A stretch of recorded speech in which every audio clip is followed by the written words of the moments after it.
So, the ancient Egypt civilization explained. Why do you need to know about ancient Egypt? Who gives a fuck? You have to know because this is where history began.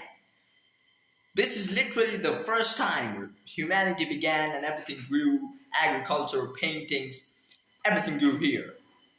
So there are three things I'll tell you about Egypt. So the first thing, where people were ahead of time. People built buildings you couldn't even imagine at that era. Now, they didn't build these large buildings or apartments. However, if you look at the ancient buildings and if you look at their crafts, every single detail was so meticulously planned that it felt like they were ahead of time. And this happened because people were focused on their craft. Nobody wanted money. I mean, not that much as people want it today. People just wanted to be skillsmen. People devoted themselves, devoted their life for a craft to build the pyramids. They were focused for 100 years to build this human ingenuity, a phenomenon, crafts. They had their own languages, own crafts. People coexisted between each other. Another thing that Egyptians had was Pharaoh. So previously, there were no kings. Kings were called pharaohs. I'm pretty sure you've heard this term pharaoh. They're basically god of Egypt. So to summarize, pharaohs were simply kings, and they had this mummy. I'm pretty sure you've heard about the term mummy in your life, once in a life. So mummy was also discovered from this Egyptian culture. In their religion, after a person dies, they do not put them in a graveyard. However, they lock them up in a box, fill it with cockroaches, and just leave them preserved.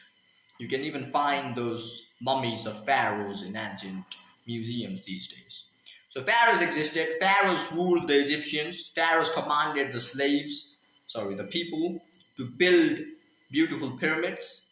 But again, it's the same cycle repeats. Some philosophers came along and thought pharaohs are not sent by God. And people wanted power and people started forming their own governments. And a little bit of democracy came along.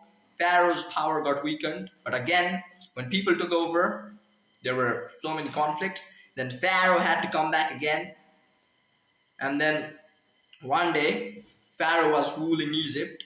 Alexander the Great came along and conquered the pharaohs. But then Persian army came along and conquered Alexander the Great. And then Persian ruled the Egyptians. So that's the entire story of Egypt.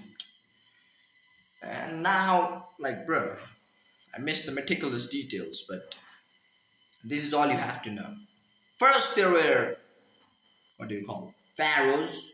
They ruled the Egypt. That's why we have pyramids. We have all these beautiful crafts, their own languages, their own religions, mummification, statues of Pharaoh, Hebrew language, diamonds, ivories.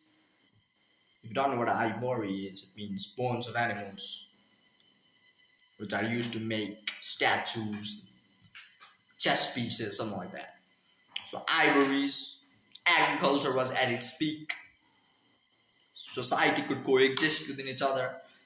But the important fact is that history truly repeats because the same thing happened in the French Revolution. What happened here? Pharaohs ruled. People think pharaohs were sent from God. But some philosophers came along and told people that no, they were not sent from God. And then people started protesting. And people started forming their own governments and Egypt split up. And then Pharaoh came again. And then combined everything together. And then again kings came. Alexander the Great conquered Egypt. But then the Persians from Iran came along and again conquered Egypt. So, and this cycle again repeats in the French Revolution. Look at it. In France, there was King Louis. People used to believe he was sent from God. Kings were sent from God. There was monarchy. But then philosophers came along once again, and people started believing the same thing. Oh, we have power, freedom of will, democracy. And then democracy came along. And then again, Napoleon Bonaparte come along, just like Alexander the Great, conquered France, established monarchy again. And then again now we have democracy. So I'm starting to believe there might be a king soon. There might be a king soon. History repeats. That's a true quote, brother. So you can predict the future using history. Now I understand. However, I like ancient Egypt because the pharaoh sounds cool. Come on, mummies, pharaohs, bitches, ancient girls. Ancient. Some pharaohs had 100 babies. You wouldn't fucking believe. Phenomenal testosterone. And here you are. You can't even fucking get a girl. Get some balls. Nigger. Sorry. Pharaoh had 100 fucking girlfriends. Sorry, not girlfriends. Sorry. 100 babies. Breath. And here we are. So we need to absorb the Pharaoh spirit within us. And we also need to have more children, breath. More wives. Fuck it. Obviously that's a choice, but it's just my personal opinion. So we have to be like pharaohs. Another takeaway from this civilization is that kings have always existed and kings have gotten all the privileges. You know what they used to do when Pharaoh died? They used to kill his dogs, 100 servants, couple of his girlfriends, so that, you know why? And they used to bury them along with Pharaoh because they used to believe that after the Pharaoh dies, after his soul goes into afterlife, we need people to take care of him. Like, this motherfucker is dead and he went to heavens and he needs servant. So they killed his girlfriends and they killed his dog and they killed 100 servants and buried them with him so that they can also go into the afterlife and serve Pharaoh. Eternal slavery. Pharaoh's chilling. My bro's dead. Got some bitches. These people are slaves forever. So slaves have always existed. I'm even starting to believe if you're not a king in this earth, you're going to be a slave in heaven too. Just look at what the Egyptians said. Kings get facilities in heaven too, brother. So better be a king. You think, after I die,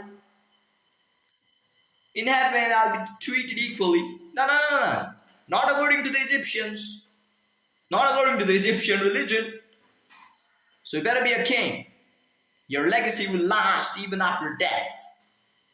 You'll have so have 10 or 15 girlfriends. So when you die, they can serve you even in afterlife. Serve, that's a ridiculous term. They can kiss you, whatever. Anyways. So Egyptian era was a mid-era. It was not like the Roman or the French eras, but it was a mid-era.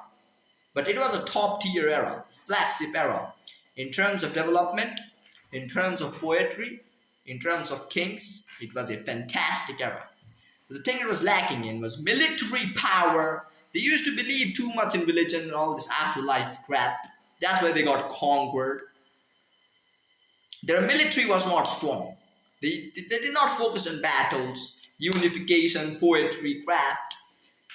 They forgot to max out their military trait. They put all that stats, all their power-ups into upgrading one stat, which is poetry. So that's what Egyptians did. Overall, Egyptians, I'll travel to Egypt one day. I'd like to see all the poetry and all the pharaoh and all the mummies. And to all of you thinking, oh no, mummies, they're dangerous and mummy comes like a ghost. Basically, just like in Christianity, you have nuns. In fucking Hinduism, you have churels. The same way in Egypt, you have pharaohs.